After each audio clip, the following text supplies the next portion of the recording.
Welcome to D&D Journey of the 5th Edition. Join our various gaming groups as we play the 5th edition of Dungeons & Dragons.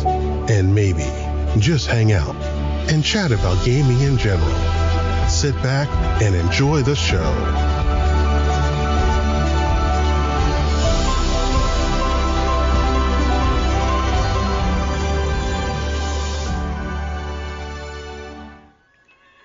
Hi, this is Kelly, aka Trixie from Ragnarok and Roll, assigned to Ragnarok Story, and Tilda Wimblewick from D&D Journey of the 5th Edition. First off, I would just like to say thank you to everyone for listening to our varied adventures, as well as for rating us on iTunes and RPGpodcast.com. If you haven't rated us yet, we would greatly appreciate it if you could. And if you're looking for more ways to support our efforts, we are now on Patreon, a great site where you can help us continue making more podcasts, as well as some special surprises for our patrons. If you can, please look us up at www.patreon.com/cppn. Every little bit helps. And again, thank you for listening. Hey guys, Jim here. And Kelly. And welcome back to RPGaDay2022. It is August the 22nd. And Kelly, who is your current character? Well, out of like 8 you're playing. Yeah, I was going to say, depending on the game. But one of the most consistent, regularly and long-running characters that I currently have in play right now, if I have to pick one, it would be my druid.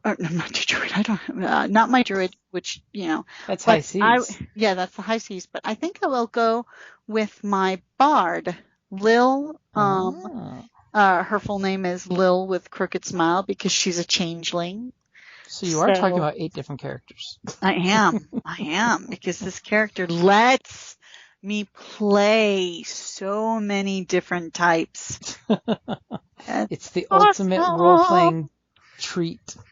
Exactly. So she is a changeling bard, and she's a lot of fun. She has about 6 set personas that I have little mini bios and stuff on. And then, of course, she can change into, other people on whim. So, but yeah, I have different game settings. I have characters for my Star Wars group, my Genesis, the Shadow of the Beanstalk, the Android one. Mm-hmm. I have a different D&D one, which is my Sea Elf, half Sea Elf Druid. Shimmer. That's her nickname, Shimmer. So I've got lots, but those are the, for Star Wars, I'm currently playing a Blastromech named BT. But my main Star Wars character is a Twi'lek pilot named Uma.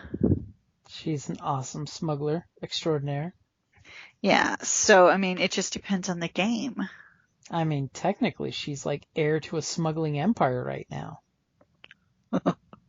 Well, she wouldn't see it that way. She doesn't really want anything more to do with Manx's operation. Mm-hmm. Just remember, when you have an inheritance and you say you don't want it and you leave it to others, things might happen. Avo can have it. You really want to put that poor kid in charge of that? That's true. They'd eat him alive. Yes, but see, if anybody found out why I would be inheriting and the fact that I killed him in cold blood, not that he didn't deserve it, trust me, well, that might lead to other issues. That crew left off. You did have one of Manx's stash houses, that station. That's true. Y'all have yet to finish exploring it before we had to do a quick channel change because, player limited availability. Yep. And we really can't have Star Wars without a mechanic. No. So for me, the only character that I currently play is going to be getting played in about 20 minutes in the Old Republic Star Wars game that Evan's running, where I get to play Sentinel Prime, who is a prototype of the next generation of Old Republic Sentinel soldier droids. And he basically was given a slight upgrade, and more importantly, his specialty is soldier sniper. He is the killbot. He literally is the IG-88 killbot of the crew, except he has slowly been given free will and sentience according to his maker. As, you know, I've totally been betrayed by my group at least twice. They've let the Republic forces turn me off and basically check my programming. Ah, well. So my copyright might be infringed upon. I'm fully enjoying my murder bot. I mean, Sentinel's nice because he really is meant just for two things. High perception, high range heavy. And he's got all the true aim upgrades that makes it ridiculous because I want to show the players how to properly use true aim, which they now all love the active true aim when used properly. And he's totally a glass cannon too, because when it comes to taking damage back, he does not do well. Ooh. Yep, he specifically has the fancy armor that if I take an uber bad critical, I can opt to have the armor get destroyed instead. Oh. But they now know without a doubt that you can put any ranged weapon in my hands, and I can do a lot of carnage with it. Because even though I'm not a great ranged light person, they gave me a little teeny tiny holdout pistol, and I had no problems going up to the rooftop and taking out 3 Imperial soldiers. Impressive. Yeah, just walked up to the 2 low-ranking guys, executed them both with 1 shot, then went up to the commander, and just out of engaged range, executed him too. Well, mine's more a bit bomb crazy. My murder bot loves to blow shit up. Mm-hmm. You got the heavy demolitionist tree, so that way you could drop a grenade on yourself and not blow yourself up, hopefully. Yes. Which, by the way, is one of the best talents ever for explosives. I'm just saying. My droid loves it. It's like, just wants to watch everything. Let's make the pretty sounds and colors. I'm totally thinking we should write up our character bios and post them in the notes. Just thinking. Well, I have a mini bio for BTBT. True. Yeah.